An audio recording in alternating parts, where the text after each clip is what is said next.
नमस्कार साथियों, UP triple पेट registration आपका नहीं हुआ है तो ये वीडियो आपके लिए बहुत ज़्यादा इंपॉर्टेंट है। तो मैं सबसे पहले आप सभी से अपील करूंगा कि इस वीडियो को अंत तक जरूर देखें आप, तब आपके सारे सवालों के जवाब मिल जाएंगे, क्योंकि इस वीडियो में ये मेरा अंत वीडियो है यूपी ट्रिपल पेट एग्जाम को लेकर जिनका रजिस्ट्रेशन नहीं हुआ। इसके बाद हो सकता है इसमें वीडियो में दोबारा ना लाऊं, तो इस वीडियो को आप पूरा अंत तक जरूर देखिएगा और जितने भी आपके साथी जिनका रजिस्ट्रेशन नहीं उन तक जरूर पहुंचा दीजिएगा। अब बात आती है कि अब क्या होगा, क्योंकि डेट निकल गई, कोर्ट के द्वारा भी किसी तरह की हम लोग की सुनवाई नहीं हुई, ना वेबसाइट खुली अभी तक। अब क्या होगा, क्योंकि एडमिट कार्ड भी जारी कर दिए गए, 24 अगस्त को एग्ज़ाम लगा हुआ है। जिन साथियों की उम्र 18 है, चलिए उनके लिए तो शुरुआत है अभी, फिर अगले वर्ष आएगा या द्वितीय वर्ष आएगा, लेकिन आएगा जरूर। उनको मौका मिलेंगे, बहुत सारे मौका मिलेंगे आप सभी लोगों के लिए जिनकी उम्र 18 वर्ष है या उससे ज़्यादा है। उनको अभी बहुत मौके मिलेंगे कंपटीशन एग्जाम से संबंधित, और जो लोग तैयारी कर रहे थे उनको भी अभी मौका मिले जिनकी डेट है, एज है जिनकी। अब बात करते हैं जिनकी लास्ट एज है, जो अंतिम पड़ाव पर हैं कंपटीशन एग्जाम की, जो बिल्कुल आखिरी एज पर हैं, 40 वर्ष हैं, उनको मौका नहीं मिलेगा। वो अब कंपटीशन एग्जाम अब नहीं दे पाएंगे। हो सकता है जिनकी लास्ट स्टेज, जैसे बहुत से साथी मिल जाएंगे जिनकी आखिरी स्टेज थी एग्जाम देने की। अब हम बात करेंगे कि चूक कहाँ हुई, आखिर यूपी ट्रिपल एस सी के इस पूरे प्रकरण में वेबसाइट में चूक कहाँ हुई, हमसे चूक कहाँ हुई। अगर साथियों एक ओवरऑल बात करें तो लगभग 20,73,000 छात्रों ने आवेदन को अप्लाई किया और 20,73,000 छात्र ही पेपर देंगे, यानी 20 लाख छात्र पेपर देंगे। लगभग जो संख्या है, आंकड़ा बताया जा रहा है कि लगभग 10 लाख छात्र पेपर नहीं देंगे, जिनका रजिस्ट्रेशन नहीं हुआ है वो पेपर नहीं देंगे।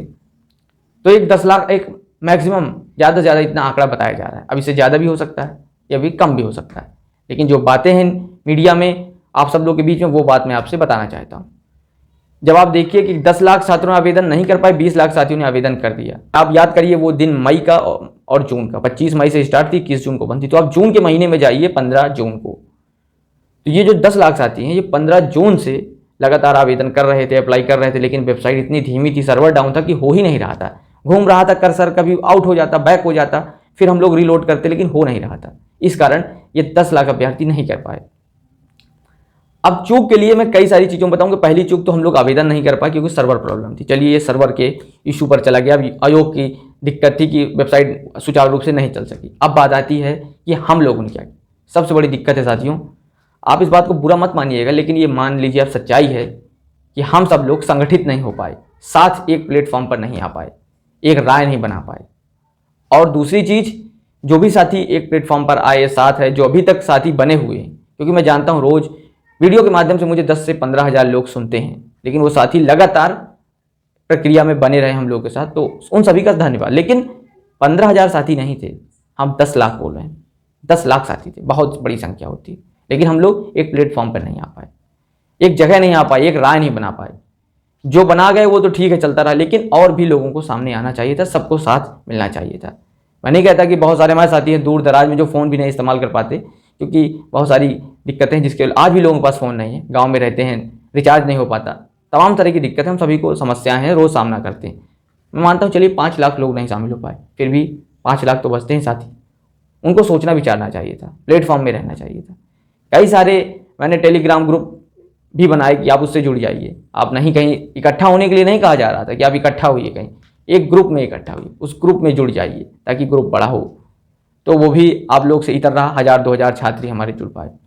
चलिए इस बात को किनारे करते हैं। अब बात आती है कि चूक कहाँ हुई शासन स्तर पर। मैं गया लखनऊ, पत्र दिया, मुलाकात की, उस पत्र का संदेश आया, एक मुलाकात। मेरे जैसे जब जानते हैं कि आपके पास 10 लाख साथियों का आवेदन नहीं हुआ, तो आप लोग क्यों नहीं गए? लखनऊ तक आप नहीं जा सकते थे। 75 जनपद हैं, 75 जनपद में से अगर 75 जिलों में से 500 भी छात्र जाते जिनका रजिस्ट्रेशन नहीं हुआ, ये बहुत बड़ा इंपैक्ट पड़ता सरकार पर, बहुत बड़ा दबाव पड़ता। क्योंकि जब 500 लोगों को लेटर जारी करते एक जनपद के लिए, तब उनको पता चलता। वो कई बार जब हर बार उनके सामने से आंखों से कागज गुजरता, क्योंकि प्रक्रिया है, क्योंकि अधिकारियों के हाथों से गुजरता है। जब मैं गया तो माननीय मुख्यमंत्री सामने थे और मैं इसी तरह कुर्सी में बैठा हुआ था। वो चलकर आए, मुझसे पत्र उनके पीए ने लिया, उन्होंने उसको रखा और मुझे कहा ठीक है हम देखते हैं। अगर यही चीज़ें कई बार अगर हम उनको सौंपते, यानी एक जनपद से 500 लोग भी सौंपने जाते, तो कई बार हो जाता। उनकी नज़र में जब बार बार वो चीज़ कागज, वही समस्या जब आती, और तो समझते कि यार समस्या बहुत बड़ी है, तो हो सकता है कि हमारा साथ देते। तो सब आप एक दूसरे के भरोसे पर बने रहे कि कोई ये जाएगा वो जाएगा, इस भरोसे में आप बने रहे। कोर्ट जाने की तो नौबत ही नहीं आती, हाई कोर्ट तक इस मामले को ले जाना, ये शासन स्तर पर ही हो जाता काम इसका। और देखिए कोर्ट की जो साथियों जो बात है, मैं देखिए किसी का नाम नहीं लेना चाहता, ना मैं किसी को कुछ कहना चाहता, कोई कुछ पता नहीं। मैंने तो समझ लीजिए अभी तक इतना यूट्यूब मैंने सर्च किया कहीं वो कागज़ दिख जाए, लेकिन मुझे अभी तक नहीं दिखा। सिर्फ बातें मैंने सुनी साथियों, क्योंकि ना मैंने किसी समाचार पत्र के माध्यम से सुना, मैंने सिर्फ बातें सुनी, तो ये भी एक सत्य है, मैंने अभी उसके बारे में नहीं देखा। अब उसकी बात आती है कि क्यों नहीं सरकार सुन रही है। साथियों मैं जानता हूँ कि वीडियो लंबा होगा, तो इस वीडियो को ज़रूर देखिए आप, क्योंकि ये लास्ट वीडियो पेट एग्जाम को मैं सारी बातें इसमें क्लियर कर देना चाहता हूँ। अब सरकार क्यों नहीं सुन रही है? क्योंकि आप लोगों ने हैशटैग के माध्यम से कई बार प्रयास किया, रन कराकर ट्रेंड में लाकर हैशटैग को, ट्वीट के माध्यम से विभिन्न अधिकारियों को आपने टैग किया, मंत्री, मुख्यमंत्री, पीएमओ ऑफिस, सीएमओ ऑफिस, सभी को आप लोगों ने टैग किया। जो छात्र कर सकता था उसने कसर नहीं छोड़ी किसी भी प्रकार से। जो साथी बने थे मैं रोज़ देखता था, कम से कम ट्वीट पर लेटेस्ट ट्वीट में देखता था, लगभग कम से कम 500 साथी प्रतिदिन करते थे, प्रतिदिन 500 साथी का नए लेटेस्ट ट्वीट में देखता था रोज़। हैशटैग कुछ भी करते थे, लेकिन जरूर यूपी ट्रिपल पेट एग्जाम के रजिस्ट्रेशन के बढ़ाने के लिए ट्वीट करते थे, लगभग 500 मैं रोज़ देखता था। तो जिन लोगों ने प्रयास किया ठीक है, अब सरकार तक क्यों नहीं सुना? क्योंकि जब तक आप बड़ी जोर से नहीं कहेंगे तब तक नहीं सरकार सुनती।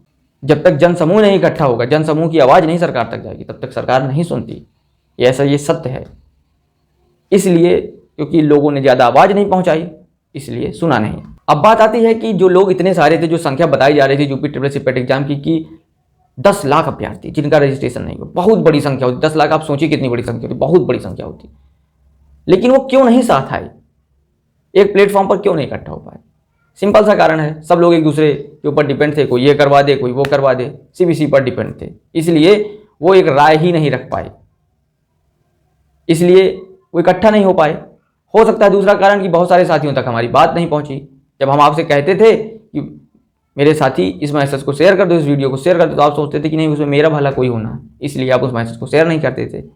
खैर ये आपकी समस्या है, आपको ऐसा लगता था, लेकिन बातें सिर्फ आपके ही बारे में सब हो रही थी, आपके लिए ही मैं जा रहा था। मेरा एडमिट कार्ड आ गया है, चाहिए तो मैं इसी वीडियो के डिस्क्रिप्शन में टेलीग्राम ग्रुप में डाल दूंगा एक अपना एडमिट कार्ड। मेरा एडमिट कार्ड आ गया यूपी ट्रिपल पेट एग्जाम का। मैं सिर्फ आप लोगों के लिए परेशान था, क्योंकि मैं भी एक किसान परिवार से आता हूँ, गरीब परिवार से आता हूँ।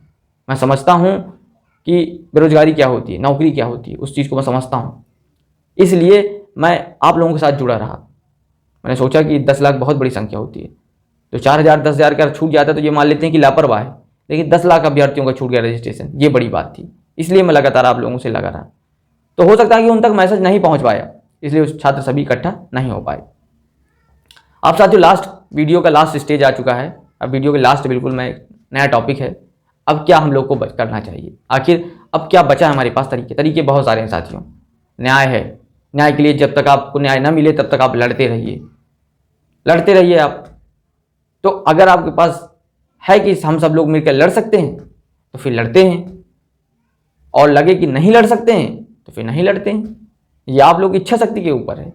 अगर आप चाहते हैं कि नहीं इस मामले में हमें न्याय तो चाहिए, क्योंकि अन्याय तो हो गया है, अन्याय तो हो ही गया है, इसमें कोई शक नहीं कि अन्याय नहीं, अन्याय तो हो गया है।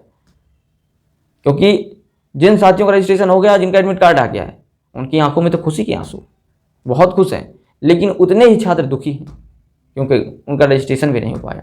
उनकी आंखों से हजारों वैकेंसियां सामने से निकल जाएंगी और वो नहीं कर पाएंगे। तो सबसे बड़ी बात है कि 2 तरीके रास्ते हैं। एक तो सरकार कुछ ऐसी वैकेंसियां निकाल दे जिनमें पेट रजिस्ट्रेशन अनिवार्य नहीं हो, तो इन लोगों को प्राथमिकता मिल जाए, जो साथी जिनका पेट रजिस्ट्रेशन नहीं हो पाया है।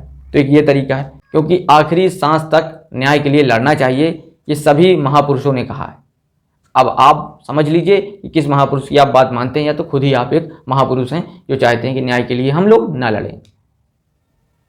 तो अब आपके ऊपर डिपेंड करता है, आपके कमेंट्स का इंतजार है कि हमें इस मुद्दे को आगे तक ले जाना चाहिए और आगे, या तो बस यहीं पे स्टॉप। जो लोग परीक्षा, फिर आप वेट करिए, जब पेट एग्जाम आए अगली बार रजिस्ट्रेशन तो उसका फॉर्म भरिए, आप अच्छे से भरिए। और साथियों परेशान मत होइए, जिनका पेट रजिस्ट्रेशन नहीं हुआ है, आपके सामने बहुत सारी वैकेंसी है। ग्रुप डी का एग्जाम लगा था, जिन लोगों का पेट रजिस्ट्रेशन और ग्रुप डी के एग्जाम भरें तो वो लोग अपनी तैयारी करें। ग्रुप डी की एनटीपीसी एग्जाम है, एनटीपीसी के एग्जाम की तैयारी करें। एसएससी के बहुत सारे एग्जाम हैं, उनकी तैयारी करें आप। और उत्तर प्रदेश में कुछ ऐसी वैकेंसी आने वाली हैं जिनमें पेट रजिस्ट्रेशन अनिवार्य नहीं, उनकी तैयारी करें आप। तो आपके पास एग्जाम बहुत सारे हैं, आप लोग तैयारी करते रहिए और निश्चित सफल होंगे। और इस चीज़ को पेट रजिस्ट्रेशन जो नहीं, उसको एक बुरे सपने के तौर पर भूल जाइए और कोशिश करिए कि जब फॉर्म अगली बार निकले तो उसको जल्द से जल्द फिलअप करिए, ताकि ऐसी चूक ना हो जिसके कारण आपको सारी ज़िंदगी इस चीज़ को याद करना पड़े। जिन लोग का आखिरी लास्ट स्टेज रही होगी या एज ख़त्म होने वाली थी और उस एज के अंदर सोच रहे थे हम भर दें फॉर्म, जिनका नहीं भर पाया, तो उनके लिए तो ये ज़िंदगी भर सोचने का विषय है, इसमें कोई शक की बात नहीं है। तो साथियों, अगर आप UPSSC पेट एग्ज़ाम, रेलवे एग्ज़ाम जैसे NTPC, ALP, group D exams की तैयारी करते हैं, SSC, CHSL, CGL, MTS की तैयारी करते हैं, बैंकिंग से रिलेटेड तैयारी करते हैं, तो आप इसी वीडियो के डिस्क्रिप्शन में एक टेलीग्राम चैनल का लिंक है जहां पर मैं आपको फ्री स्टडी मटेरियल प्रोवाइड करता रहता हूं। तो आप अभी जाइए डिस्क्रिप्शन में, उस लिंक को क्लिक करिए और चैनल को ज्वाइन कर लीजिए। अगर आप प्रतियोगी छात्र हैं और कंपटीशन एग्जाम की तैयारी करते हैं तो इस चैनल से आप जुड़ जाइए, क्योंकि मैं इस चैनल पर विभिन्न एग्जाम से संबंधित पल पल की अपडेट आप तक लाता रहता हूं। तो मिलते हैं साथियों अगले वीडियो पर, तब तक अपना ख्याल रखें, चैनल को जरूर सब्सक्राइब कर लें। नमस्कार। जैसा कि आप अच्छी तरह जानते हैं कि उत्तर प्रदेश में बम्पर वैकेंसी आने वाली है। UPSSC पेट एग्जाम लगभग 30,000 वैकेंसियों के लिए पेपर कराने वाला है। चक्षु पब्लिकेशन की यह किताब UPSSC पेट एग्जाम में बहुत उपयोगी साबित होने वाली, क्योंकि एक किताब नहीं, एक सफलता की कुंजी है।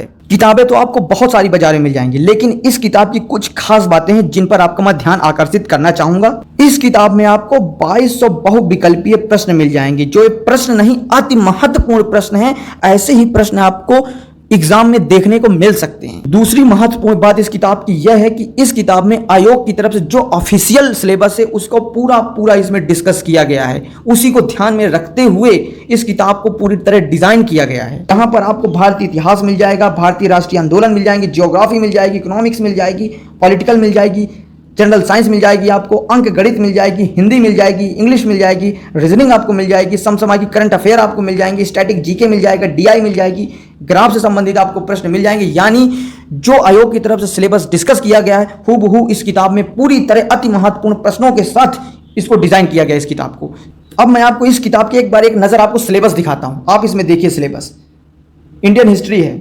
इंडियन हिस्ट्री में जो इंपॉर्टेंट टॉपिक हो सकते हैं, सिंधु घाटी सभ्यता, वैदिक संस्कृति, बौद्ध धर्म, ये टॉपिक है। अब इन टॉपिक की आपको वन लाइनर थ्योरी मिलेगी, बहुत इंपॉर्टेंट वन लाइनर थ्योरी है। अभी आपको मैं दिखाता हूं। ये देखिए यहाँ पे वन लाइनर थ्योरी दी गई है। वन लाइनर क्वेश्चन जो बहुत ही महत्वपूर्ण है, जो कई अनेकों एग्जाम में पूछे गए। यहाँ पर उन्हीं प्रश्नों को रखा गया जो बहुत ज्यादा इंपॉर्टेंट क्वेश्चन है। और जैसे ही आप वन लाइनर क्वेश्चन को समाप्त कर लेते हैं, उसके ठीक बाद आपको अति महत्वपूर्ण बहुविकल्पीय प्रश्न जो अनेकों एग्जाम में कई बार पूछे गए हैं, आप यहाँ से सॉल्व कर सकते हैं और ऐसे ही क्वेश्चन आपको हूबहू एग्जाम में देखने को आपको मिलेंगे। तो इस बुक के रिव्यू के बाद मैं ये कह सकता हूं कि ये बुक नहीं, एक सफलता की कुंजी है। UPSSC पेट एग्जाम में अगर आप एक सीट अपनी पक्की करना चाहते हैं, एक जॉब पक्की करना चाहते हैं, तो इस किताब को आप खरीद कर परचेज कर लीजिए। वीडियो के डिस्क्रिप्शन में लिंक दिया गया है, फ्लिपकार्ट, अमेजॉन, जैसे आपको पसंद हो वहां क्लिक करिए और इस किताब को परचेज करिए। यह किताब आपको आपके नजदीकी बुक सेलर पर आसानी से मिल जाएगी। अगर आप अपनी तैयारी को और धार देना चाहते हो और प्रैक्टिस करना चाहते हो, चक्षु पब्लिकेशन के इस प्रैक्टिस सेट से आप प्रैक्टिस कर सकते हैं। यह प्रैक्टिस सेट इस गाइड के साथ उपलब्ध है।